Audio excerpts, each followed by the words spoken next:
수도요금이 밀렸으니 곧 물을 끊겠다는 통지서가 붙어 있습니다.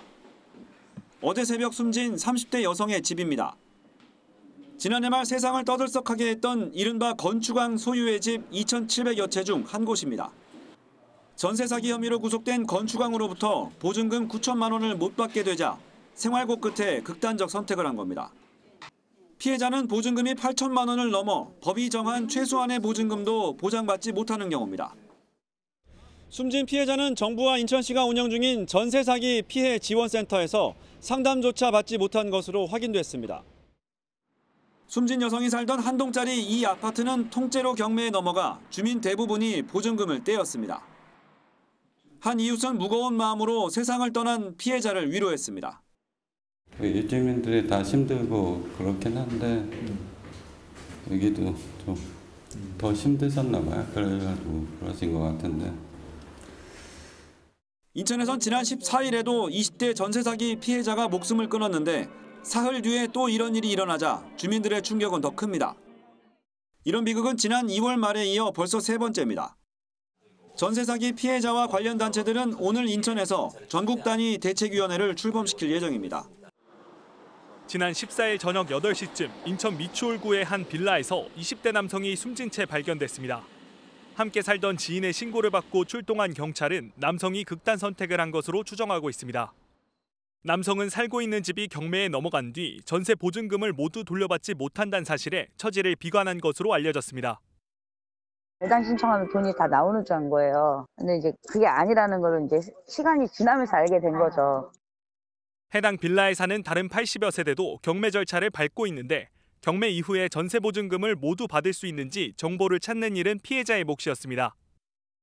혼자 찾아보다가 그냥 받아봤자 2천만 원 정도 받고 그냥 나가는 거예요. 사도 손해고 그리고 안 산다고 해도 저희는 그냥 쫓겨나야 되니까 어떻게든 손해인 거예요. 이들은 모두 이른바 건축왕으로 불린 건축업자로부터 전세 사기를 당했습니다. 인천 미추홀구 일대 아파트나 빌라에서 100억 원이 넘는 전세 보증금을 가로챈 혐의로 구속된 건축업자와 공인중개사 등 공범들은 재판을 받고 있습니다.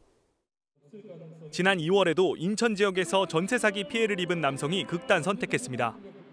전세 사기 피해자들은 경매 중지 등 실질적인 대책 마련을 촉구하고 있습니다. 피해자와 관련된 사람이 건축왕이라고 불리던 사람이에요. 이 사람이 어떤 사람이고 피해 금액이 얼마나 됐었습니까? 네, 수많은 빌라들을 보유하고 있는 이 빌라왕이라는 이름에 빗대서 이번엔 관련자가 건축주기 때문에 건축왕이라고 불리고 있습니다. 예. 이 건축왕 A씨 같은 경우에는 이 건축왕에게 피해를 본 집이 인천시 미추홀구 일대 아파트와 빌라를 포함해서 모두 161채나 된다고 하고요. 또 떼인 전세금은 125억 원으로 알려져 있습니다. 이 A씨는 현재 사기 혐의로 구속 기소된 상태에서 재판을 받고 있습니다. 예. 우 기자가 얘기한 대로 빌라왕, 건축왕 이렇게 이름 붙인 전세 사기 친 사람들 굉장히 많았어요. 네, 맞습니다. 앞서 말씀드린 이 빌라왕이라고 불리는 사람들이 대표적입니다.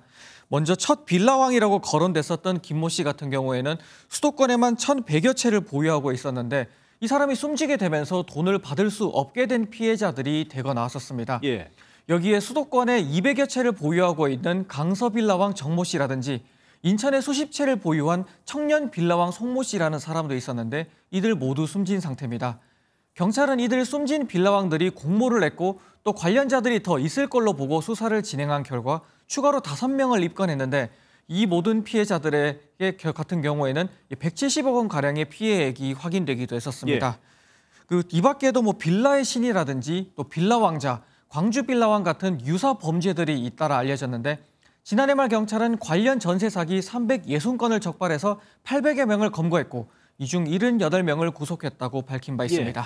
워낙 많아서 그럴까요? 지금 구속하고 재판하고 사법 절차가 진행되고 있는데 이렇게 극단적인 선택을 하는 사람들이 계속 나타나는 이유는 뭐라고 봐야 돼요? 이번에 이제 숨진 피해자 같은 경우에는 유서에다가 정부의 대책을 굉장히 실망스럽고 더는 버티기 힘들다라고 적었습니다. 예.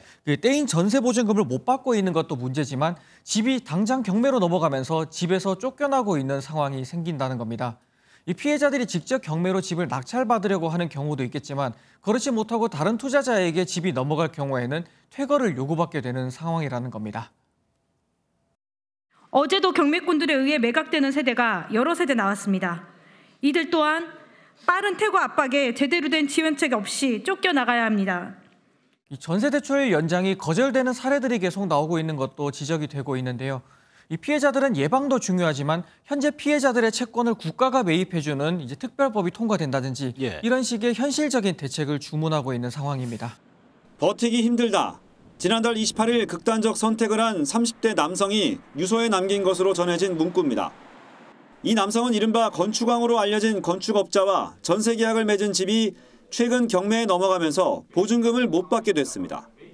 이 건축업자에게 보증금을 받지 못하게 된 세입자는 경찰이 수사로 확인한 사람만 163명, 보증금은 126억 원이었습니다. 숨진 남성의 전세 보증금은 7천만 원으로 경매 처분 시 보증금을 우선 보장받는 기준금액 6,500만 원보다 단 500만 원이 많아 한 푼도 받지 못한 것으로 전해졌습니다. 이 남성은 정부와 인천시의 전세 사기 대책에 굉장히 실망스럽다는 취지의 글을 유서에 남긴 것으로 전해졌습니다.